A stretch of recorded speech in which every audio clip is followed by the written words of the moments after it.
What is the difference between infidelity and cheating? Okay so देखिए, when we are using terms like infidelity, cheating, having an affair, they are कहते हैं ना भाई बहन एक दूसरे के, they are pretty much similar. बहुत ज्यादा कोई डिफरेंस नहीं है। If I have to give it to you in one line, it's going to be a deviation from your relationship.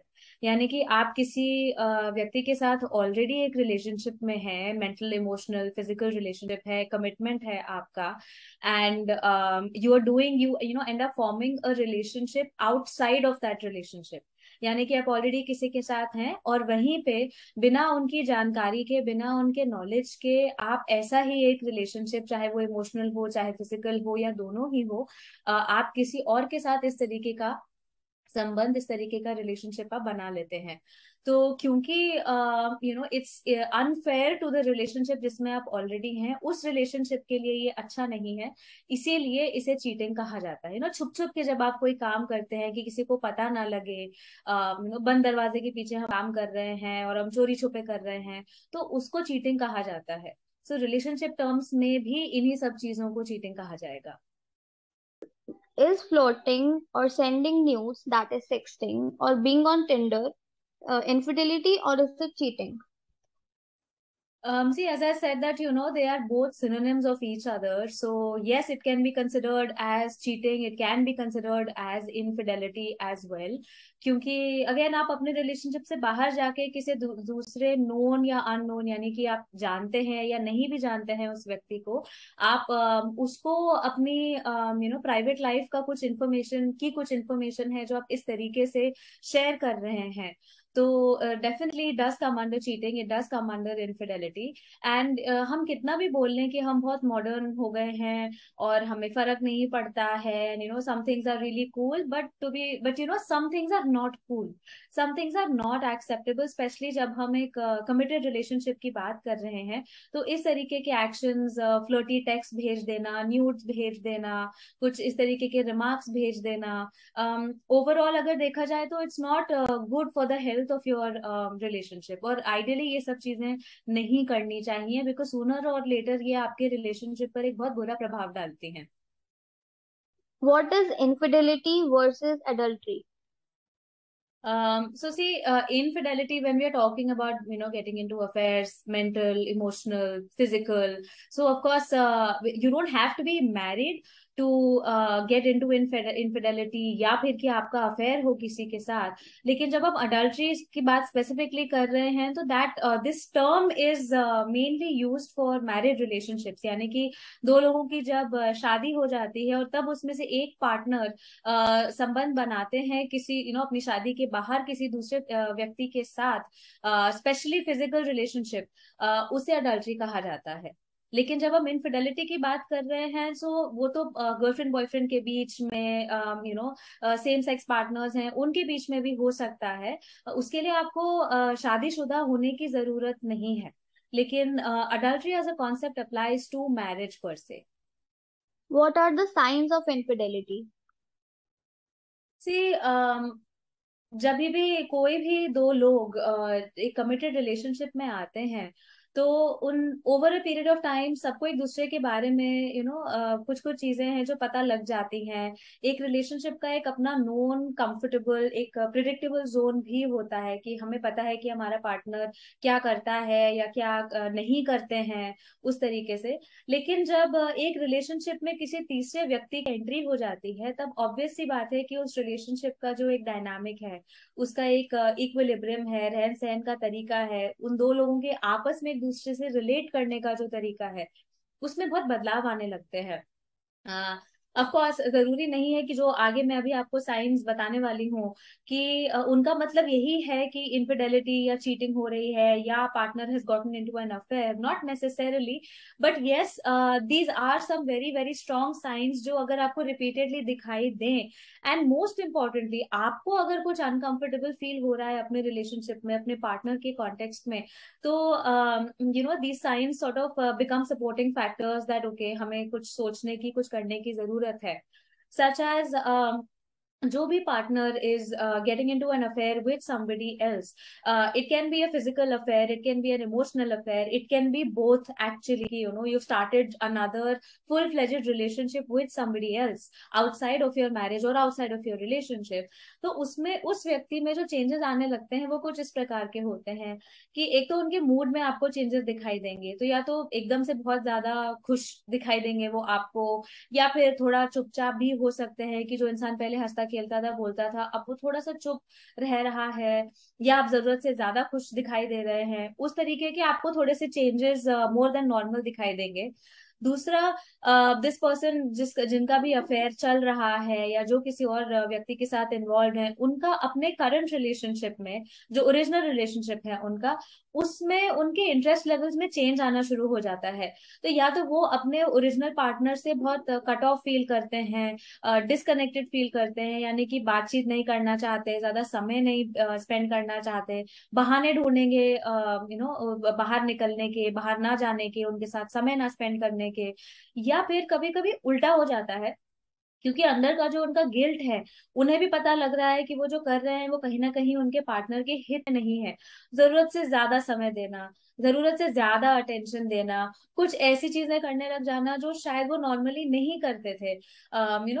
ज्यादा गिफ्ट्स देना, फ्लावर्स भेज देना, चलो मैं आज तुम्हें बाहर लेके चलता हूँ या चलती हूँ, तो ज्यादा अटेंशन देना भी इस तरीके के चेंजेस आने लग जाते हैं ताकि वो कॉम्पेंसेट कर सके।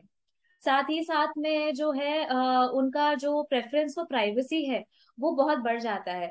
तो अगर आपने उनका फोन चेक कर लिया, अगर आपने उनसे पूछ लिया कहाँ जा रहे हो, कहाँ जा रही हो, कब आओगे, तो ऐसे में वो चाहेंगे कि वो आपको कोई सीधा जवाब ना दें, छुपा दें अपना फोन, आपको कुछ कुछ बोल के साइड ट्रैक कर दें कि नहीं नहीं तुम तो गलत सोच रहे हो, ऐसा नहीं है वैसा नहीं है, या मैं लेट आऊंगा, एक्स्ट्रा टाइम लगेगा, लेट आऊंगी।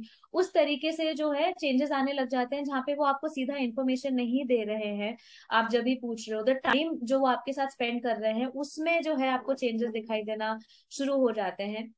And at the same time mood changes के साथ साथ कभी कभी छोटी छोटी बातों पर ही गुस्सा हो जाना, चिड़चिड़ाहट निकाल देना, अपने पार्टनर को ब्लेम करने लग जाना कि तुम तो हमेशा ऐसे ही करते हो या तुम तो हमेशा ऐसे ही करती हो, उस तरीके की चीजें जो directly may not be related to the partner. तो इस तरीके के चेंजेस आते हैं, प्रेफरेंस और प्राइवेसी बहुत बढ़ जाती है। एंड जो partner on the other side है, they start feeling that okay something is a bit wrong, my partner is behaving in a way जो वो पहले ऐसे नहीं करते थे। और साथ ही साथ में वो कितना, जैसे कहा, सबसे ज्यादा ये होता है कि जितना वो समय स्पेंड कर रहे हैं पार्टनर के साथ उसमें कुछ ना कुछ चेंजेस आने लग जाते हैं, और ज्यादातर ये होता है कि नई नई एक्टिविटीज इंट्रोड्यूस हो जाएंगी। एक पर्टिकुलर इंसान के बारे में अगर वो ज्यादा जिक्र करने लगे, या फिर एक नए ग्रुप का ही बहुत ज्यादा जिक्र होने लगे, और आप पार्टनर को ये फील हो रहा है कि वो उनकी रिलेशनशिप लाइफ से बहुत ज्यादा समय ले रहा है, ये व्यक्ति या ये पर्टिकुलर ग्रुप, तो ये जो डिस्कम्फर्ट पैदा करता है, इससे जो है दूसरे पार्टनर को लगने लगता है कि कुछ तो गड़बड़ है, may be there is another person in the picture, या मे बी कुछ ऐसी चीजें हो रही हैं जो मेरा पार्टनर या मेरी पार्टनर मुझे बता नहीं रहे हैं। और वही डिस्कम्फर्ट फिर eventually leads the other partner to engage in checking behaviours, कि मैं फोन चेक करूं, मैं बार बार पूछूं कि कहाँ जा रहे हैं, कब आएंगे, किसके साथ हैं। इस तरीके के फिर नैगिंग बिहेवियर्स भी हैं, थोड़े बढ़ने लग जाते हैं, तो ओवरऑल फिर रिलेशनशिप में कॉन्फ्लिक्ट्स बढ़ने लगते हैं। तो सुनर और लेटर एक टाइम आ ही जाता है जब या तो दूसरे पार्टनर के हाथ कुछ इन्फॉर्मेशन लग जाती है, या वो कुछ सेंस कर लेते हैं, या रिलेशनशिप में ही इतना कॉन्फ्लिक्ट हो जाता है कि बात कभी ना कभी किसी तरीके से बाहर आ ही जाती है। तो इस तरीके के चेंजेस होने लगते हैं, और ये सब ऑफ कोर्स हफ्ते दो हफ्ते की बात नहीं है। It takes time for the other partner to sense that okay something is wrong, फिर उनका चेकिंग, उनका ट्रैकिंग बिहेवियर जो है ओवर टाइम बढ़ता है, till they of course find that something is actually wrong. What does infidelity do to a woman, man, and kids? See, in one word, if we talk about the impact of infidelity, it's going to be, the word is devastating. यानी कि वो आपकी जो एक relationship life है, marital life है आपकी, वो उसको पूरी तरीके से तहस नहस कर देती है ये चीज। सिंपली बिकॉज कोई भी एक रिलेशनशिप, चाहे वो दो पार्टनर्स के बीच में हो या उसमें एक बच्चा भी इन्वॉल्व हो, एक रिलेशनशिप इन इट सेल्फ, एक फैमिली जो है वो कुछ पिलर्स पे बनती है। यानी कि उस रिलेशनशिप में सेफ्टी होनी बहुत जरूरी है, ट्रस्ट होना बहुत जरूरी है, एक सेंस ऑफ कमिटमेंट होनी बहुत जरूरी है। और जब इस तरीके की चीजें होती हैं, the one partner when he और she decides to step out of that relationship, तो वो दूसरे पार्टनर के लिए और रिलेशनशिप के लिए बहुत ही ज्यादा हानिकारक प्रूव होता है। क्योंकि इसका मतलब ही यही है कि ट्रस्ट, सिक्योरिटी, सपोर्ट, कमिटमेंट, ये सभी चीजें जो है उस मोमेंट पे खत्म हो गई हैं, because you have decided to give it to somebody else. And इसमें आपके पार्टनर का कोई कंसेंट इन्वॉल्व नहीं है, उन्हें पता भी नहीं है कि क्या हो रहा है। सो इसीलिए बहुत ज्यादा ओवर टाइम जो है ये मेंटली, फिजिकली, इमोशनली एक तरीके का टॉर्चर बन जाता है दूसरे व्यक्ति के लिए, जो who's at the receiving end, जिनको इस इंफॉर्मेशन को अब्सॉर्ब करना पड़ रहा है, इसके साथ रहना पड़ रहा है। सो द पार्टनर, जिनको पता लगता है कि उनके साथ ऐसा कुछ हुआ है, उनके पार्टनर ने रिलेशनशिप से बाहर जाकर किसी और के साथ एक चाहे इमोशनल कनेक्ट फॉर्म किया है, फिजिकल कनेक्ट फॉर्म किया है, या एक फुल फ्लेजेड रिलेशनशिप ही चल रहा है पैरेलली, उनके लिए उनके आत्मसम्मान को बहुत ज्यादा ठेस पहुंचती है। उन्हें ऐसा लगता है कि सब मेरी वजह से हुआ है, ऐसा क्या हो गया, मैंने कहाँ कमी छोड़ दी। तो वो इस तरीके से जो है अपने आप को कहीं ना कहीं ब्लेम करने लगते हैं। ऑफकोर्स उन्हें अपने पार्टनर पे तो गुस्सा आता ही है, नेचुरली है, लेकिन कहीं ना कहीं खुद में भी इस तरीके से फील होने लगता है। साथ ही साथ जो है उनका कम्युनिकेशन, उनका कनेक्ट अपने पार्टनर के साथ फिर खत्म सा होने लगता है, क्योंकि उनका ट्रस्ट ही टूट गया। तो जब आप अपने पार्टनर को ट्रस्ट ही नहीं कर सकते, जिनके साथ आप एक फ्यूचर एनविजन कर रहे थे, तो फिर आप रिलेशनशिप किस बेसिस पर आगे बढ़ाओगे? तो एक बहुत बड़ी दरार जो है दोनों पार्टनर्स के बीच में आ जाती है। और ऐसे में उसे रिपेयर करना और एक रिलेशनशिप को एक नए सिरे से दोबारा शुरू करना कई बार पॉसिबल नहीं हो पाता है। तो सबसे पहला तो पार्टनर के बीच में तो ये। और अगर इस इक्वेशन में बच्चे इन्वॉल्व हो जाते हैं, बच्चों के लिए भी, उनकी मानसिक स्थिति के लिए इस तरीके की चीजों चीजों का होना एक रिलेशनशिप में once again is devastating. Simply because क्योंकि डायरेक्टली उनका कोई लेना देना नहीं है, लेकिन उनके माँ बाप के बीच का जो रिलेशनशिप है वो इतना इम्पैक्ट हुआ है। तो जब माँ बाप के बीच का रिलेशनशिप ही अच्छा नहीं रहा, लड़ाई झगड़े हो रहे हैं, वो दोनों साथ नहीं रहना चाहते हैं, बात नहीं कर पा रहे हैं ठीक से, घर का माहौल इतना खराब हो रहा है, तो बच्चे के ऊपर भी तो असर पड़ेगा ही। और ऐसे में बच्चों का मानसिक रूप से बहुत ज्यादा तनाव में रहना, एंजाइटी में रहना, डिप्रेशन में चले जाना, डर में रहना कि क्या मेरे माँ बाप मुझे छोड़ देंगे, वो आपस में साथ में नहीं रहेंगे तो मेरा पूरा परिवार बिखर जाएगा। और एक बच्चे के लिए इस तरीके की थॉट्स और इस तरीके के डर के साथ रहना बिल्कुल भी आसान नहीं है। तो as I said that it's something that just completely breaks a relationship, it breaks the family, and it can completely break the people who are involved in it. And ऐसा नहीं है कि जिस व्यक्ति ने रिलेशनशिप से बाहर जाकर एक दूसरा रिलेशनशिप बनाया, उनको कोई फर्क ही नहीं पड़ रहा है। Actually over a period of time उनके लिए भी it becomes a problem, because उनकी सेल्फ एस्टीम के लिए एक बहुत बड़ा हिट होता है। उनकी लाइफ में इतने चेंजेस आ गए, हालांकि उन्हीं के एक्शंस थे, बट क्योंकि बिना सोचे समझे कर रहे थे, तो अब उनकी भी लाइफ बिखर गई है। बहुत ज्यादा उन्हें गिल्ट फील होता है, डर रहता है, उन्हें भी समझ में नहीं आता कि अब अपनी लाइफ को किस तरीके से आगे बढ़ाएं, कैसे जिम्मेदारियों को संभाले। सो ओवरऑल जो है जितने भी लोग फिर इसमें इन्वॉल्व हो जाते हैं ना, इस सभी के लिए एक किस्म से बहुत ज्यादा एक मानसिक तनाव की बात हो जाती है। Is infidelity a crime in India?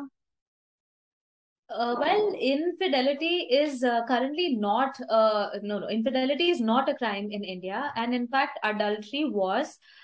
लेकिन सितंबर 2018 के बाद में the supreme court ruled it to be as unconstitutional, यानी कि खारिज कर दिया गया था वो लॉ जो ये कहता था कि अडल्ट्री इज अ क्राइम।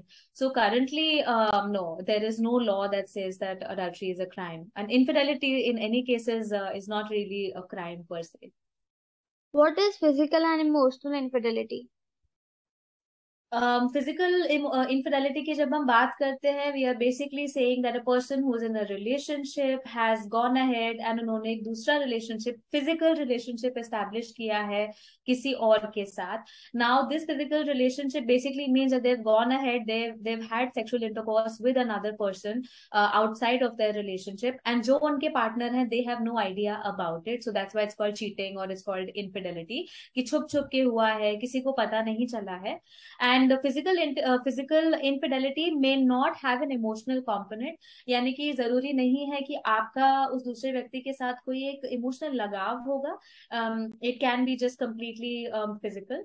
लेकिन जब हम इमोशनल इनफिडेलिटी की बात करते हैं, इमोशनल इनफिडेलिटी का मतलब ये है that you may not have had a physical relationship with this person, but आपको एक इमोशनल लगाव है, आपको उनसे बात करना अच्छा लगता है, आप उनसे जुड़ा हुआ फील करते हैं, आप अपनी हर छोटी से छोटी, बड़ी से बड़ी बात उनके साथ शेयर करना चाहते हैं, आपको उनके लिए बहुत ज्यादा उनका दुख, उनका दर्द, सब कुछ आप महसूस करते हैं, जैसे कि आप अपने पार्टनर के लिए करोगे. And you may not have had any physical contact with them, लेकिन इमोशनल इन्वॉल्वमेंट उतना ही है जितना आप अपने एक पार्टनर के साथ में फील करेंगे. And yes, over time both physical and emotional intimacy can lead into each other, यानी कि repeated physical intercourse with somebody, फिर आप टाइम स्पेंड करना शुरू करते हैं उनके साथ, तो कभी कभी वहां पर फीलिंग्स फिर डेवलप ओवर टाइम हो जाती है. That may not be the starting point, but over time हो जाता है. और जब हम इमोशनल इंटीमेसी की बात करते हैं, क्योंकि इमोशनल कनेक्ट है वहां पर, so again physical component starting में नहीं रहा होगा, लेकिन over a period of time इतना कनेक्ट करते करते it can lead to physical intimacy as well.